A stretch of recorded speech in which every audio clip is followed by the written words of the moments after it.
And it's a sight we see all too often here in South Florida. Cars stranded and submerged after a heavy downpour. Yeah, we're seeing it more and more. But aside from being an inconvenience, driving through flooded streets could lead to serious damage and a hefty repair bill. CBS News Miami's Trish Christakis, spoke with a mechanic on how to protect your car. After every intense rainstorm in South Florida, it's almost a guarantee that this is the scene. Vehicles left abandoned in the middle of flooded intersections and streets.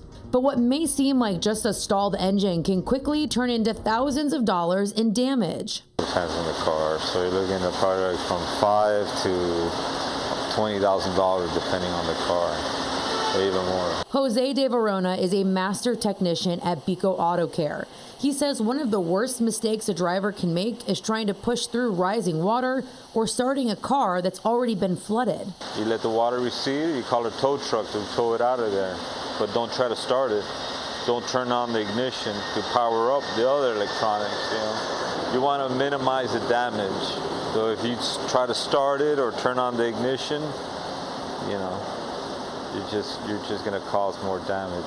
Simply put, water in the engine means you'll have damage. And according to a AAA spokesperson, Mark Jenkins, your standard auto insurance coverage may not cover flooding unless you have additional comprehensive coverage. De Verona says this time of year they have significantly more people coming in with water damage. A little Honda or Nissan engine at the junkyard is going to run probably like 3 or 4, and then the labor to get it in.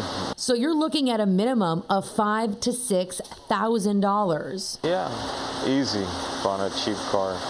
So take that into consider. The best defense? Avoid parking in low-lying areas, steer clear of flooded roads, and know exactly what kind of coverage your insurance has before the next storm hits. In Miami, Trish Christakis, CBS News, Miami.